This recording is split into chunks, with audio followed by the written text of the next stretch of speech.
ঘড়ির কাঁটায় তখন ঠিক সন্ধে ৬টা, পঞ্চম দফার ভোট শেষ হলো। তারপরেই আমডাঙ্গার ছবিটা দেখাবো, রণক্ষেত্র আমডাঙ্গা।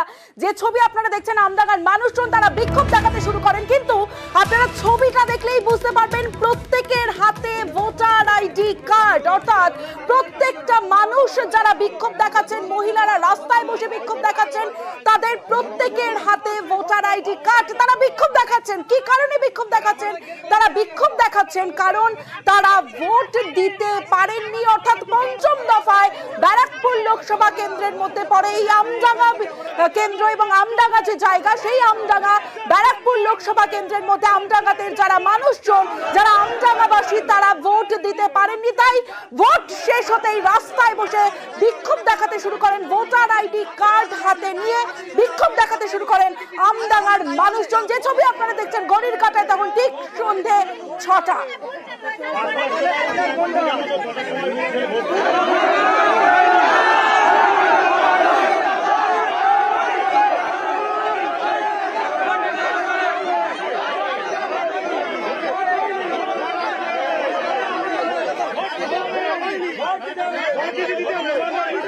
আমাদের হাতে কিছু নেই, এটা বোঝার চেষ্টা করো। এটা আমার কাছে চেষ্টা করো, এটা আমাদের রুলস রেগুলেশন তো আমরা করিনি। যারা তো কুপন দিয়েছে, আমরা স্যার এখানে লাইনে দাঁড় করি।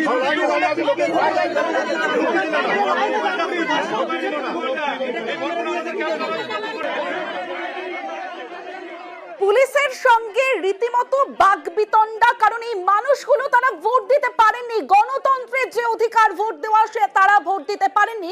সরাসরি চলে যাবো, জিয়াউল আলম রয়েছে আমার সঙ্গে, জিয়াউলের সঙ্গে কথা বলবো।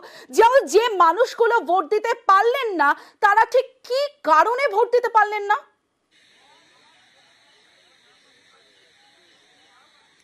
দেখো, এলাকার অর্থাৎ এই যে ব্যারাকপুর লোকসভার আমডাঙ্গা বিধানসভার একেবারে চণ্ডীগড়ি পাঁচপোতা ৬১ নম্বর বুথ, এখানে প্রায় শতাধিক ভোটারদের বা এলাকার মানুষের যেটা দাবি যে তারা একেবারে এখানে যখন ভোট গ্রহণ শুরু হয় সকাল ৬টায়, সেটি ৭টায়, সেটি প্রায় ৭:৩০ পৌনে ৮টার সময় শুরু হয়।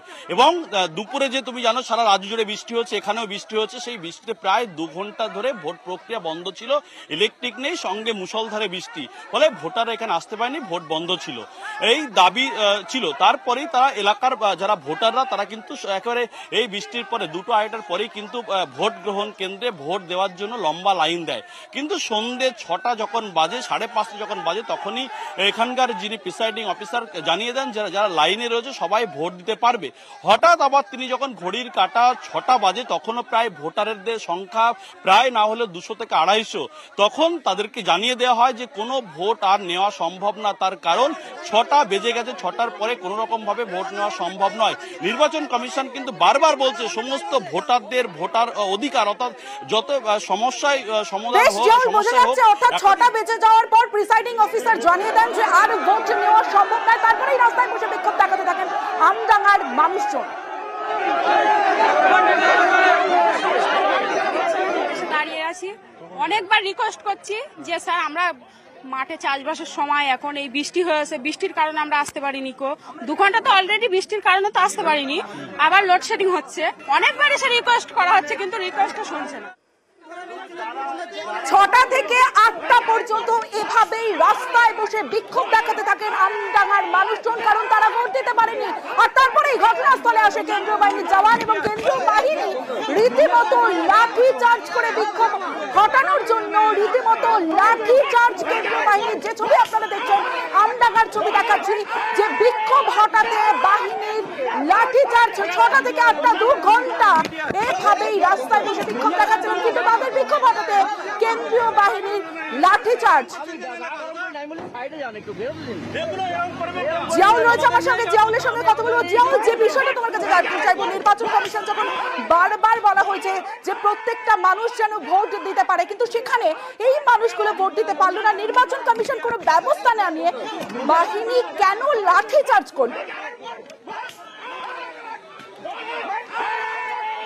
একদম দেখো, যখন 6টা থেকে 8টা 2 ঘন্টা যখন তারা তাদের ভোটার আইডি কার্ড নিয়ে একেবারে এই পাঁচপথ 61 নম্বর বুথের সামনে বসে বিক্ষোভ দেখাচ্ছিলেন, তাদের একটাই দাবি ভোট দিতে হবে।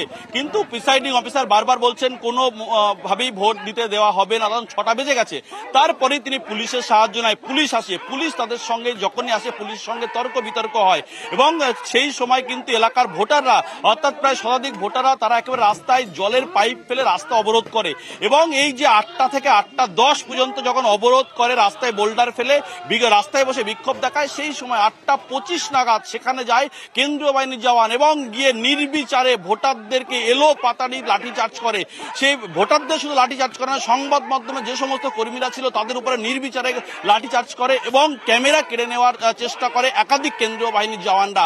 তারপরেই সেখান থেকে প্রিসাইডিং অফিসার সহ যে সমস্ত এখানে ইভিএম ছিল সেইগুলো নিয়ে সেখান থেকে নিয়ে যাওয়ার চেষ্টা করে এবং সেই সময় যথেষ্টভাবে নির্বিচারে লাঠিচার্জ করে। তখন যখন এই গাড়ি নিয়ে যখন বেরিয়ে যাওয়ার চেষ্টা করে সেই সময় গ্রামবাসীদের যেহেতু একের পর এক ব্যক্তি আহত হয়েছেন, প্রায় 15 থেকে 20 জন ব্যক্তি আহত হয়েছেন, তারপরেই গ্রামবাসীরা পাল্টা হামলা করে কেন্দ্রীয় বাহিনী জওয়ানদের উপরে। অর্থাৎ তারা কিন্তু ইট বৃষ্টি, রাস্তায় পাথর ছিল, সেই পাথর ছড়ে রীতিমতো কেন্দ্রীয় বাহিনীর জওয়ানদের গাড়ি লক্ষ্য করে, প্রিসাইডিং অফিসার গাড়ি লক্ষ্য করে বিশৃঙ্খলার পরিস্থিতি হয়েছে, কারণ এখানকার মানুষজন তারা ভোট দিতে পারেননি।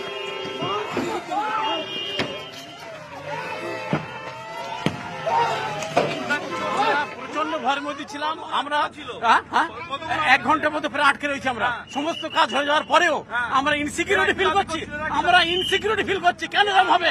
আমাদের জীবনের দাম আছে, আমরা প্রিসাইডিং অফিসার বলে আমাদের যেতে হবে, এটা করা উচিত না। আমরা কেন এরকম ইনসিকিউরিটি ফিল করবো? আপনারা এর প্রতিবাদ করবেন, প্রোটেস্ট করবেন, আমি বললাম। কেন্দ্র বাহিনীতে ফোর্স নিয়ে এবিং মেশিনে চলে গেল, আমাদের একটা লাঠিচার্জ করে দিয়েছি, মহিলারা লাঠিচার্জ করে দিয়েছে। কি হলো শেষ পর্যন্ত কি হলো? শেষ পর্যন্ত সব মেশিন নিয়ে চলে গেল, আপনারা ভোট দিতে পারলেন না? আমরা ভোট দিতে পারলাম না। আমরা চেষ্টা করছিলাম ইভিএমটাকে আটকে রাখার জন্য, কিন্তু আমাদেরকে লাঠিচার্জ করে আমাদেরকে রাখতে দিইনি।